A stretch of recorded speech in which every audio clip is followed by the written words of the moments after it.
नमस्कार मित्रों, आपका स्वागत है मेरे इस YouTube चैनल में जिसका नाम है अगला नज़रिया।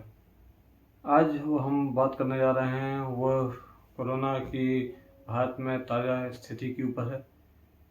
पहली बात तो यह है कि अभी कुछ समय पहले खबर आई है कि भारत में लगभग 3.25 लाख नए कोरोना पेशेंट आए हैं। पिछले कुछ समय से 2.5 लाख के ऊपर तो आ ही रहे थे। ये धीमे धीमे ये संख्या बढ़ती गई और अभी ये 3.25 लाख पहुंच गई है। यह सोच के हमें लगता है कि यह संख्या बहुत ज़्यादा है, लेकिन हम जानते हैं कि ये संख्या अभी धीमे धीमे और बढ़ने वाली है, क्योंकि जो भारत में कोरोना के जो पीक है उसको आने में भी कुछ समय और लगेगा। तब शायद ये संख्या प्रतिदिन 4-5 लाख तक पहुंच जाए, हो सकता है इससे भी ज़्यादा भी पहुंच जाए। कुछ लोगों का मानना है कि यह संख्या ऑलरेडी बहुत ज़्यादा है, क्योंकि बहुत से लोग अपना शायद कोरोना का टेस्ट नहीं करा रहे हैं और बहुत से लोग ये समझ गए हैं कि उन्हें कोरोना हुआ है तो घर में ही अपने क्वारंटाइन होके विभिन्न दवाइयाँ ले रहे हैं, जो कि ये ऐसे मानी जा रही है कि ये कोरोना के लिए सूटेबल है। पता नहीं वो कितनी उपयोगी हैं। डॉक्टर्स भी बहुत बड़े जानकार लोग तो ये कह रहे हैं कि कोई ऐसी दवाई है ही नहीं जो कोरोना पे असर करे, लेकिन ठीक है। लेकिन इसकी वजह से जो दवाइयाँ हैं, इसकी वजह से जो बाज़ार में ब्लैक मार्केटिंग बहुत हो रही है, नकली दवाइयाँ बहुत बिक रही हैं। पिछले दिनों आपने देखा होगा तो इंदौर में खबर आई थी कि कोई डॉक्टर डुप्लीकेट दवाइयाँ बेच रहा था, रेमडेसिविर डुप्लीकेट बेच रहा था। इसकी ब्लैक मार्केटिंग भी खूब हो रही है, 10,000 का इंजेक्शन बिक रहा है और महाराष्ट्र में भी बहुत हुआ है। तो ये सब चीज़ें हो रही हैं। तो अब भारत में तो हमेशा ऐसा लोग मौका ढूंढते ही रहते हैं। ये अनादिकाल से चलता आया है। जब भी भारत में कोई आपदा आती है तो कुछ लोग तुरंत उस आपदा में बदमाशियां करने शुरू कर देते हैं। तो ये भारत का पुराना इतिहास है। भारत का इतिहास आपदाओं में पॉलिटिक्स का भी है, लेकिन कोरोना काल में पॉलिटिक्स बहुत ज़्यादा हुई है। वो पॉलिटिक्स किसी ने, कोई भी नेता ऐसा नहीं था, कोई भी पार्टी ऐसी नहीं थी जिसने पॉलिटिक्स ना की हो।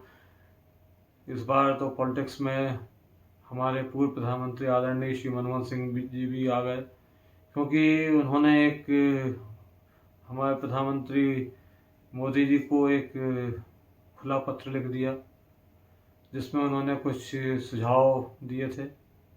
सुझाव अच्छे थे, जिसमें कोई शक नहीं है, लेकिन उन्होंने ये देखा नहीं कि शायद वो तैयारी से नहीं लिखा गया था, या जैसा उनको बताया गया वैसा उन्होंने लिखा। वो सब चीज़ें तो भारत सरकार पहले से कर ही रही थी, और इसका जवाब हर्षवर्धन जी ने, जो भारत के स्वास्थ्य मंत्री, उन्होंने दिया। लेकिन ये घटनाक्रम बड़ा दुखित था, क्योंकि श्री मनमोहन सिंह जी तो इतने आदरणीय व्यक्ति हैं कि वो कभी भी मोदी जी से खुल के फ़ोन पे बात कर सकते हैं, सुझाव दे सकते थे, समझा सकते थे। और मुझे नहीं लगता कि मोदी जी उनकी बात को इग्नोर करते, क्योंकि जब हो सकता है शायद उनके मन में ये रहा कि मोदी उनकी बात नहीं सुनेंगे, लेकिन पता नहीं ऐसा क्यों किया उन्होंने। लेकिन उससे साथ में दुखद बात ये भी थी कि उस खुले पत्र का जवाब डॉक्टर हर्षवर्धन जी ने दिया, और वो भी खुला जवाब दिया। एक प्रोटोकॉल होती है, कर्टसी होती है कि पूर्व प्रधानमंत्री को भारत का स्वास्थ्य मंत्री जवाब दे रहा है, शायद वो अच्छा नहीं लगा। लेकिन शायद उन्होंने तुरंत जवाब देने के लिए स्वास्थ्य मंत्री से अच्छा कोई व्यक्ति नहीं हो सकता था, इसलिए उन्होंने लिखा, लेकिन शायद वो ठीक उचित नहीं था। ये घटनाक्रम ही उचित नहीं था। पॉलिटिक्स तो जारी है। लोग विभिन्न आरोप लगाते रहे कि मोदी जी, जैसे ही 2 मई निकलेगा मोदी जी देश भर में लॉकडाउन लगा देंगे। लेकिन अभी मोदी जी ने आके बोल दिया कि लॉकडाउन तो नहीं लगाने वाले, और उन्होंने कहा लॉकडाउन तो अंतिम उपाय ही हो सकता है। इसमें भी एक बड़ी अजीब सी परिस्थिति पैदा हो रही है। देखिए, किसी ज़माने में, मतलब पिछले साल इन्हीं दिनों जब उस केंद्र सरकार ने लॉकडाउन लगाया था, तो पूरे पक्ष उसका विरोध कर रहा था। टीवी चैनल बार बार दिखा रहे थे कि लोग कैसे वापस जाएंगे, कैसे लोग पैदल जा रहे थे, ये सब हुआ। लेकिन सरकार अपने उस पर दृढ़ बनी रही, उसने लॉकडाउन लगाया। उस लॉकडाउन से चीन गांव में नहीं, जो कोरोना की चेन थी भारत के सुदूर ग्रामों में नहीं पहुंच पाई, वो चेन टूट गई और वहां पे कोरोना नहीं फैला। अब इस बार सरकार लॉकडाउन का विरोध कर रही है, वो नहीं लगाना चाह रही है, तो विपक्षी पार्टियों से शासित प्रदेश इसको लगाने में इच्छुक है। बोल भले ही नहीं रहे हो, लेकिन उन्होंने परिस्थितियां लॉकडाउन की ही कर दी हैं, चाहे वो महाराष्ट्र की स्थिति हो, चाहे दिल्ली की स्थिति हो, चाहे इस समय आप देखें तो छत्तीसगढ़ की स्थिति हो, वहाँ पे झारखंड की स्थिति हो। दुखद बात यह है कि इन प्रदेशों में कोरोना का अटैक भी शायद ज़्यादा है इस बार, पिछली बार भी ज़्यादा था। जैसे आप देखें तो ये 4-5 प्रदेशों में भारत के 50% से ज़्यादा कोरोना पीड़ित इन्हीं 4-5 प्रदेशों से, 5-6 प्रदेशों से आ रहे हैं, जबकि इन 5-6 प्रदेशों में भारत की मुश्किल से 25% आबादी भी नहीं रह रही। तो लॉकडाउन उन्होंने लगाया है।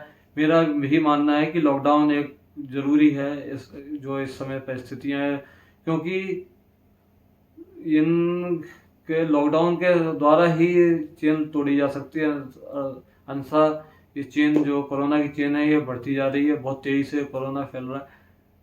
जब तक हम प्रेशर डाल के लोगों को लॉकडाउन के द्वारा अपने घर तक ही सीमित नहीं रखेंगे, शायद ये चेन नहीं तोड़ी जा सकती हो। ये लॉकडाउन सब जगह ही लगाना चाहिए। 2 हफ्ते का लॉकडाउन तो बहुत आवश्यक है। तो अब समझ में नहीं आता कि सरकार कैसे इसको मैनेज करेगी।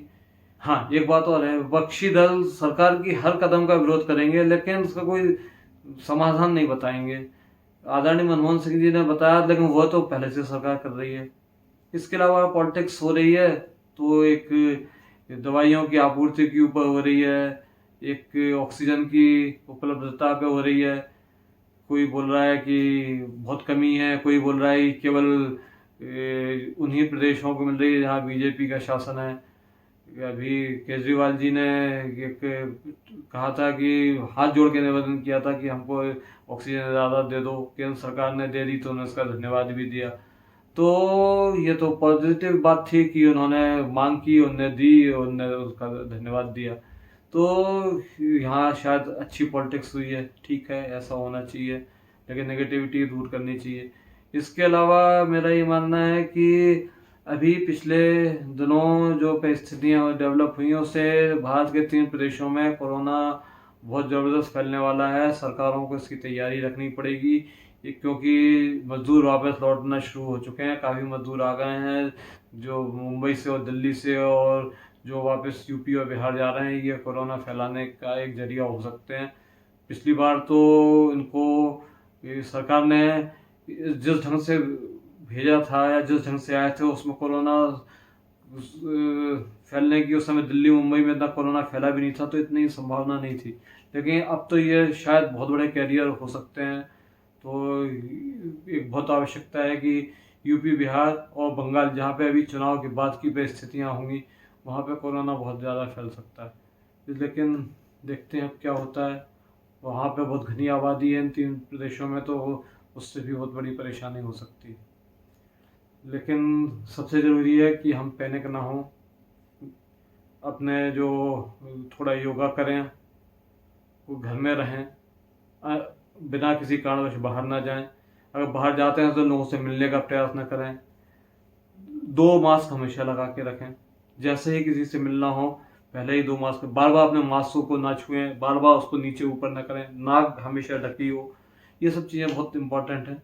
इसके अलावा जो मेरा मानना है कि कुछ जो हमारे योगा गुरु और आयुर्वेदाचार्य जो बताते हैं कि कुछ काढ़े का उपयोग करें, बिल्कुल करें। मैं खुद एक आयुर्वेदिक फसलों की खेती करता हूँ, तो मैं जानता हूँ कि अश्वगंधा, तुलसी, गिलोय कितने फ़ायदेमंद चीज़ें हैं। इनका उपयोग करना चाहिए। बहुत आसान है, इनका काढ़ा बनाना बहुत आसान है, उपयोग करिए, बहुत फ़ायदा होता है। आपकी प्रतिरोधक क्षमता थोड़ी सी भी बढ़ेगी, तो कम से कम कि हम कोरोना से सामना तो कर पाएंगे। क्योंकि ये तो मान के चलिए, कोरोना का अटैक सब पे होना ही है। तो जब तक हम कोशिश करें उससे बचें, अपनी प्रतिरोधक क्षमता बढ़ा के रखें। जब तक कोरोना हम पे आए तब तक शायद बेहतर दवाइयाँ उपलब्ध हो जाएं, उससे लड़ने के बेहतर संसाधन उपलब्ध हो जाएं, तो हम उसको कम से कम कुछ समय के लिए टालें। तो इसलिए अपना ध्यान रखें और कोरोना का सामना करने के लिए तैयार रहें। नमस्कार, जय हिंद, जय राम जी की।